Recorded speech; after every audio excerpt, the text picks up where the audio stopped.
আমাদের প্রত্যেকের বাড়িতে এই ধরনের ব্যাটারিগুলো থাকে, কিন্তু সমস্যা হলো আমাদের বাড়িতে ব্যাটারি থাকে কিন্তু চার্জার থাকে না। আমরা বাইকে, কারে, স্কুটিতে এই ধরনের ব্যাটারিগুলো ব্যবহার করে থাকি।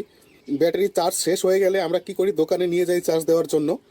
কিন্তু দোকানদার আমাদেরকে এই একটা ছোট্ট ব্যাটারি চার্জ করার জন্য 50 টাকা নিয়ে নেয়। যে কাস্টমারটা আমাকে এই চার্জারটা বানাতে দিয়েছে, তো সে বলেছে এরকম ছোট ব্যাটারিগুলো 50 টাকা মতো নিয়ে নেয় চার্জ করার জন্য। আর এর থেকে যদি বড় ব্যাটারি হয় তবে কিন্তু 100 টাকা বা 150 টাকাও চার্জ করে দোকানদাররা। আজকের ভিডিওতে আমরা এমন একটি চার্জার বানিয়ে নেব যেটা দিয়ে আপনারা 12 থেকে 24 ভোল্ট যে কোনো ব্যাটারি চার্জ করতে পারবেন। আর বারবার 50 টাকা খরচা করে আপনাদেরকে দোকানে গিয়ে চার্জ দেওয়ার কোনো প্রয়োজন নেই। আমরা ব্যবহার করছি একটা ট্রান্সফরমার 12012, তারপরে লাগবে একটা চার্জিং কন্ট্রোলার মডিউল। এই চার্জিং কন্ট্রোলার মডিউলের আমি রিভিউটা করে রেখেছি আমার চ্যানেলে। আর লাগবে পাওয়ার সাপ্লাইয়ের জন্য এরকম এসি কেবল, ক্রোকোডাইল ক্লিপ লাগবে এক সেট, ক্যাপাসিটার লাগবে, আর লাগবে হচ্ছে ডায়োড। আমরা ক্যাবিনেট বানানোর জন্য বেছে নিয়েছি পিভিসি হোয়াইট। যদি এই ট্রান্সপারেন্ট সিটটা আপনার না ব্যবহার করেন তাহলে কিন্তু হবে না, কারণ এখানে এলসিডি ডিসপ্লে রয়েছে।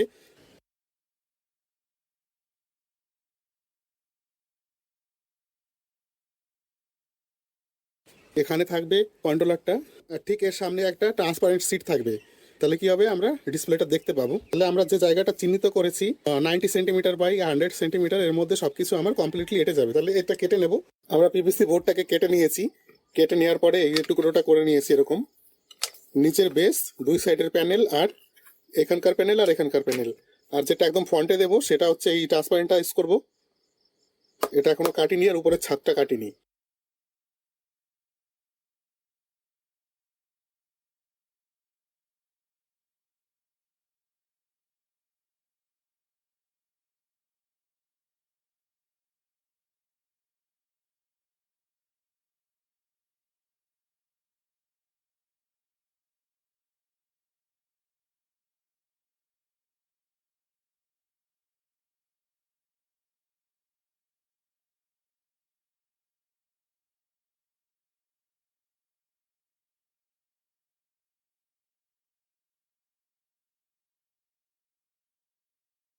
এই জায়গাটায় এসি কেবলটা লাগিয়ে দিয়েছি।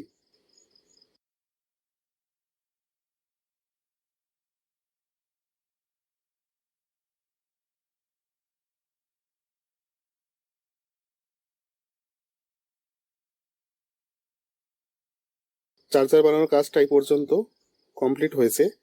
এবার কি করতে হবে, সার্কিট বানাতে হবে, রেকটিফায়ার বানাতে হবে।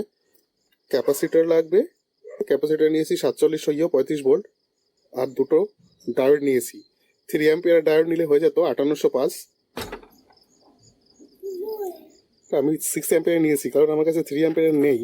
এটাতে প্রবলেম কিছু হবে না, একটু খরচাটা বেশি পড়বে, তাই এটা আরো ভালো হলো। এইভাবে করে নিয়েছি, দুটো ডায়োড দিয়ে দিয়েছি।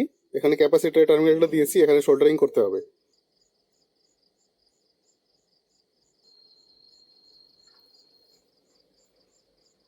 এবার হচ্ছে এই এক্সট্রা টার্মিনাল কেটে দেবো, এখানে মেজার করে এখানে যেন আটে সেইভাবে। এখানে এই ট্রান্সফরমারে এখানে দেখুন, এখানে যে হলুদ দুটো তার রয়েছে, এই হলুদ তার দুটো হচ্ছে 12 আর 12 ডাবল ফেজের ট্রান্সফরমার এটা। আর মাঝখানে যেটা নীল রং রয়েছে এটা হচ্ছে 0।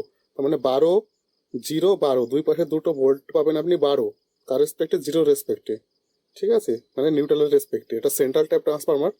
তাহলে কি করবো, এই দুটো হলুদ যে দুটো তার আছে 12, সেই দুটো এই যে যে ডায়োড এখানে সোল্ডারিং করেছি, দুটো টার্মিনাল বেঁচে গেছে, এখানটাতে সোল্ডারিং করে দেবো এইভাবে।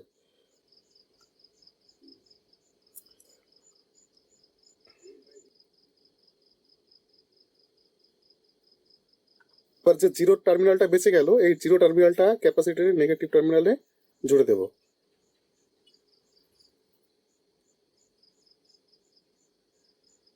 ঠিক এই পাশে এইভাবে সেট করে দিতে হবে যাতে ট্রান্সফরমারের গায়ে না লাগে, কারণ এটা একটু গরম হবে তো। এবার হচ্ছে মডিউলটা দিতে হবে। মডিউলটা দিতে হবে এইভাবে। এবার ছোট ছোট দুটো টুকরো টান নেব, দিয়ে এখান থেকে একটা আউট করব পজিটিভ, আর এখান থেকে একটা নেগেটিভ আউট করব। তাহলে পজিটিভ আর নেগেটিভ দুটো টার্মিনাল আমি পেয়ে গেলাম। ট্রান্সফরমার কিন্তু এসি থেকে ডিসি করে না, এসি থেকে এসি করে। এই পাশটা এসি, এখানে রেকটিফাই হয়ে গেল। রেকটিফাই হয়ে যাওয়ার পরে এটা ক্যাপাসিটার দিয়ে ফিল্টারও করে দিলাম। এখানে এটাকে সোল্ডারিং করে দেবো।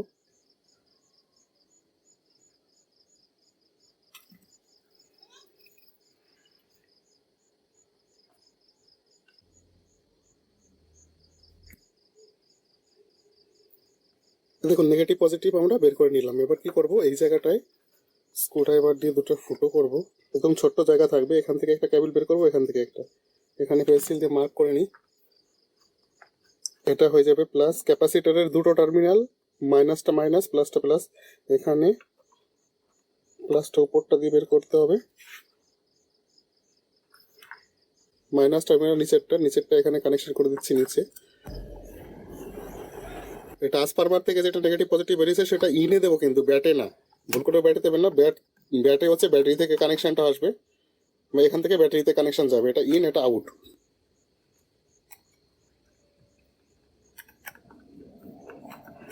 এবার হচ্ছে আউটপুটের জন্য দুটো তার বের করতে হবে। এরকম দুটো তার নিয়েছি, দিয়ে নেগেটিভটা হবে উপরে, নেগেটিভটা আমরা ছোট রেখেছি।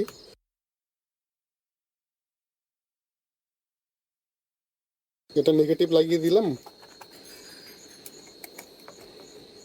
এরকম কালো স্ক্রুগুলো দুটো লাগিয়ে দেবো, এখানে একটা লাগাবো, এখানে চারটে লাগানোর দরকার নেই।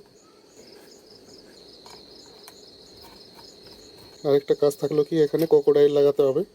এখানে একই রঙের তার দিয়েছি, কিন্তু একটা ছোট রেখেছি একটা বড় রেখেছি, মানে একটা পজিটিভ হবে একটা নেগেটিভ হবে। এই দেখুন, এই পর্যন্ত কাজটা করে নিয়েছি আমরা। দিয়ে আপনাদেরকে একটু দেখাচ্ছি ভোল্টেজ মেজার করে। এখানে হচ্ছে দেখুন 20 থেকে 22 ভোল্ট চলে আসছে এখানে। এই দেখুন সুন্দরভাবে সোল্ডারিং করে দিলাম। এবার হচ্ছে সামনে যেহেতু ডিসপ্লে আছে, এখানে একটা ট্রান্সপারেন্ট সিট দেবো।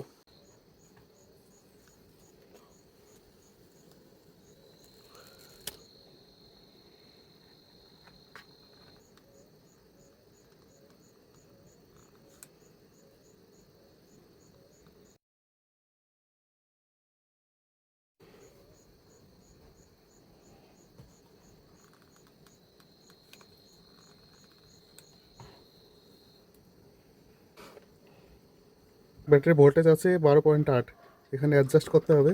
12 থেকে 24 ভোল্ট যে কোনো ব্যাটারি চার্জ করার জন্য একটা চার্জার বানালাম। এখানে ভোল্টেজ সেট করা যাবে, সেট করার জন্য দুটো নব রয়েছে।